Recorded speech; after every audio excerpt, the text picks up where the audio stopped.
Semua manusia suka menerima khabar gembira sebab khabar gembira ini seperti pengumuman tentang hadiah istimewa yang dinanti-nantikan.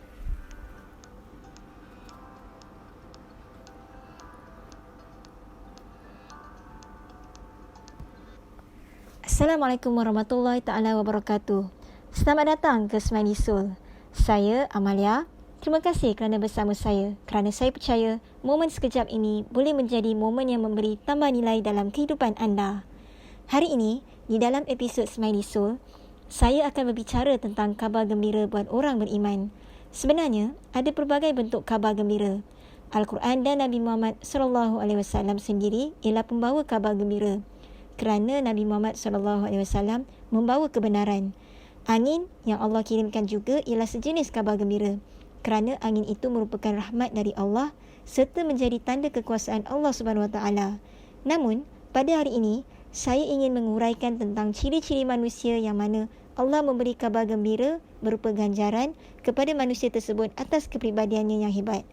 Mereka yang menerimanya ternyata ialah orang yang sangat beruntung.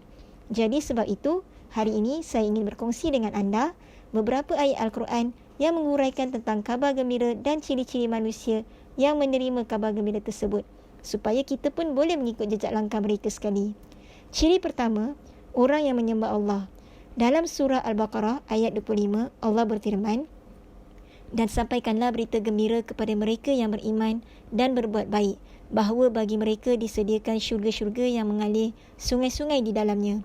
Setiap mereka diberi rezeki buah-buahan dalam syurga-syurga itu. Mereka mengatakan, inilah yang pernah diberikan kepada kami dahulu. Mereka diberi buah-buahan yang serupa dan untuk mereka di dalamnya ada isteri-isteri yang suci dan mereka kekal di dalamnya."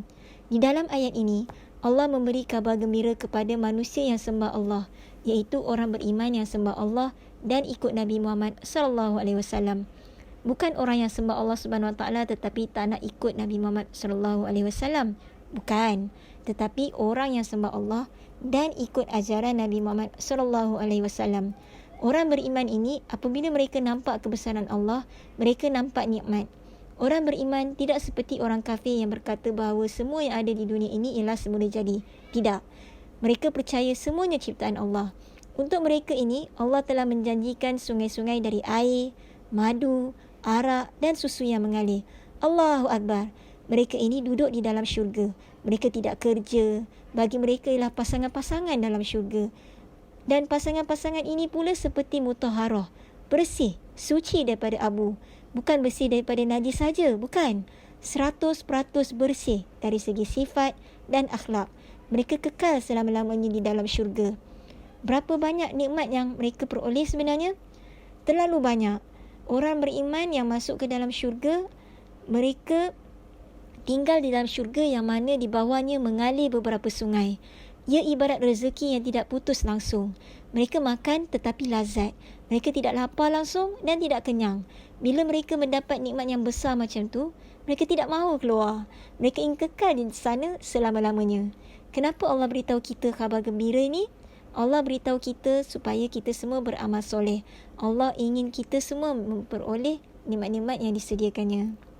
Ciri kedua, orang yang berhijrah dan berjihad. Dalam surah At-Taubah ayat 20 hingga 22, Allah memberi khabar gembira kepada orang beriman yang berhijrah serta berjihad di jalan Allah dengan harta dan jiwa. Mereka ini memperoleh darjat yang lebih tinggi di sisi Allah dan Allah berkata, mereka inilah yang memperoleh kemenangan. Di dalam ayat ini juga, Allah menggembirakan mereka dengan memberikan rahmatnya, keredaannya, syurganya dan kesenangan kekal yang mereka peroleh di dalam syurga Allah nanti. Allahu Akbar. Siapa tak suka hidup senang kan? Kat dunia ni, kebanyakan manusia kerja kuat sebab nak hidup senang. Tapi kita orang beriman ada ekstra. Kerja kuat-kuat, ibadah betul-betul serta berubah jadi lebih bagus. Bukan nak senang kat dunia saja, tetapi nak senang di akhirat sekali. Sebab dekat akhirat nanti, itulah kesenangan yang abadi. Jadi, apabila anda ada mindset yang macam ini, insya-Allah anda memilih kehidupan dan kesenangan yang selamat. Ciri yang ketiga, orang yang bertaubat, berdakwah, bersolat serta berzikir.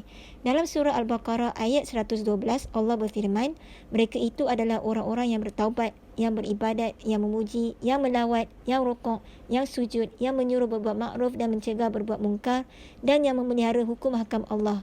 Dan gembirakanlah orang-orang mukmin itu.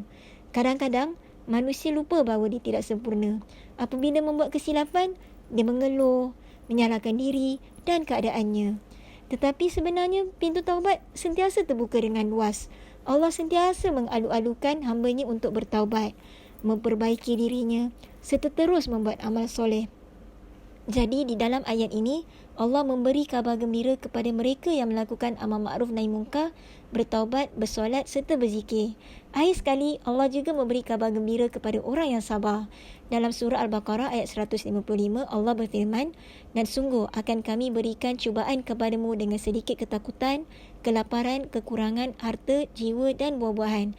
Dan berikanlah berita gembira kepada orang-orang yang sabar. Innallaha mas-sabirun. Apa-apa memang kita mesti sabar, sebab dunia ini ialah ujian akhirat. Apabila datang cabaran dan mihnah, sabar dan anggaplah ia sebahagian daripada kehidupan. Apabila datang cubaan seperti ketakutan, kelaparan, ingatlah semula firman Allah ini. Jika datang waktu yang kelihatan seperti tiada jalan keluar, sabar dan solatlah. Sebab itulah antara dua cara yang Allah ajar kita untuk minta pertolongan daripadanya. Di waktu susah, sabar untuk beramal. Sabar untuk tidak mengeluh. Di waktu senang pun, kena sabar untuk beramal. Terus untuk solat awal waktu. Ingat Allah. Sabar untuk tangguh kerihatan. Jangan neka.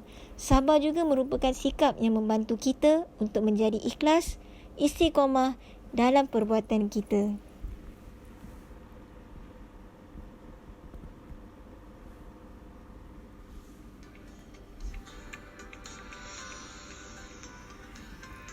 Sila subscribe channel podcast Mahisul ini serta di YouTube untuk mendengar lebih banyak lagi pengisian rohani untuk membawa jiwa anda melangkah lebih laju, lebih yakin, lebih gembira menuju ke syurga Firdausi.